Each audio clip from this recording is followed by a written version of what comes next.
Goldman Sachs reports artificial intelligence is eliminating 16,000 net jobs in the US every single month. Watching 25,000 jobs vanish to automation every 30 days feels like showing up to your cubicle on a Tuesday morning, only to find your desk replaced by a server rack running a $20 software subscription. Polling data from Epoch AI and Ipsos places 20% of full-time workers in a position where AI already handles parts of their daily routines. And roughly half of those workers are, bypassing their employer's IT department entirely. They literally pull out their personal credit cards to pay for their own subscriptions. Bringing your own replacement to the office and funding its training out of your own pocket accelerates the exact displacement Wall Street is tracking. Dropping $20 or $30 a month on a premium tier just to catch your breath from administrative busywork feels desperate. Corporate IT takes 6 months to approve a PDF reader. Workers drown in emails and routine administrative busywork.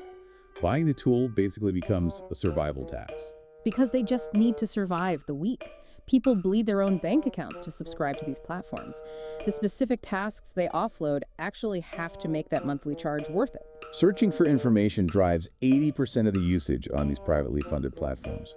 Half of all American adults interacted with artificial intelligence last week. Wait, half?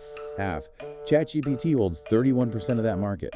Google's Gemini sits at 21%.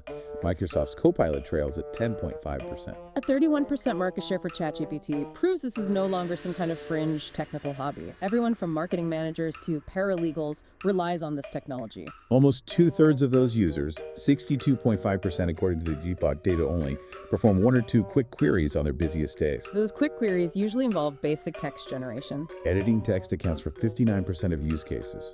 Brainstorming ideas sits at 53%. Using a chatbot to draft a polite email to a difficult client feels like a slight upgrade to a standard web search. I use these tools to generate alternate titles all the time. That barely registers as permanent economic scarring. Basic text editing functions as a massive distraction from the actual disruption. Attention belongs entirely on the 8% of users engaging AI agents. Wait, the autonomous agents? Renan Araujo from the Institute for AI Policy and Strategy flags this specific technical threshold. 1 in 12 Americans using an autonomous agent means software no longer passively waits for human input. The software takes independent actions on a user's behalf. A chatbot gives you a template.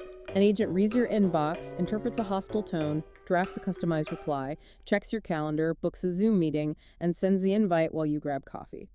You basically give the intern the corporate credit card and the keys to the building. Giving that kind of independent authority to software triggers the permanent economic scars Wall Street identified. We lose 25,000 jobs to automation each month, offset by only 9,000 added back through new roles. Bleeding those 16,000 net jobs every 30 days leads directly to the trap of occupational downgrading. Displaced workers spend over a month completely unemployed. Securing a new position comes with an immediate 3% pay cut. The financial penalty compounds brutally.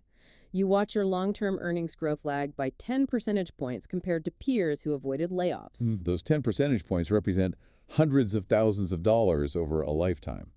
Staring down that kind of earnings lag directly impacts purchasing power. Staring down a 10-point earnings lag feels like watching a starter home slip out of reach permanently. Goldman Sachs explicitly notes these displaced workers face severe delays in major life milestones, like buying a house or starting a family. Right.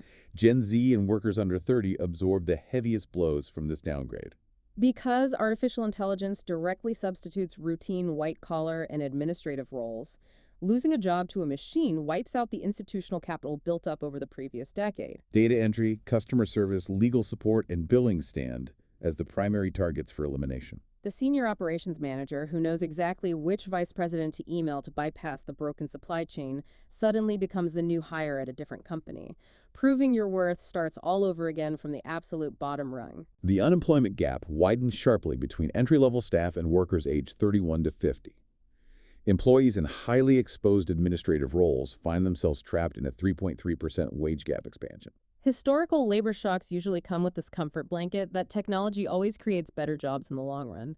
We lost the horse and buggy, we gained automotive manufacturing. A 22-year-old recent graduate cannot magically leapfrog into a senior strategic planning role without grinding through the basic data entry and administrative grunt work first. If software destroys the entry-level rungs of the corporate ladder entirely, we are literally just creating a generation of permanently stalled workers fighting for scraps. Monitoring how local governments handle massive labor displacement provides the live blueprint for managing that generation of stalled workers. The DC region recently activated a newly created job board called Talent Capital AI. WTOP News reports this platform was originally built in response to the mass layoffs of federal workers mandated by the Trump administration's Department of Government Efficiency, or DOGE. Paul Keene and Will Lopez are pivoting this exact displaced worker infrastructure to handle the coming AI employment shock. The platform hit 100,000 unique users.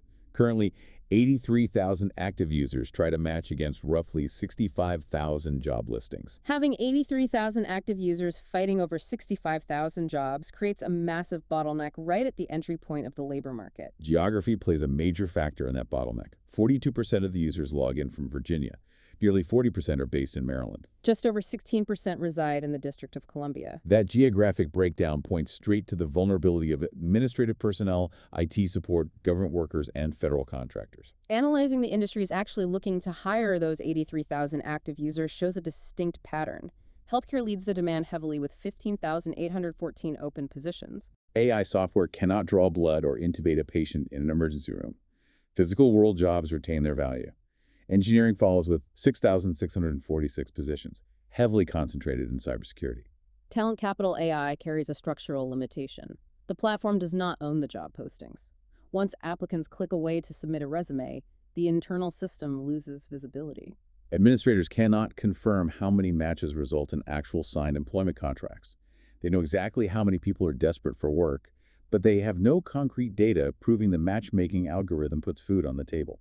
Will Lopez announced a mitigation plan to bridge the widening skills gap, regardless of that critical tracking deficit.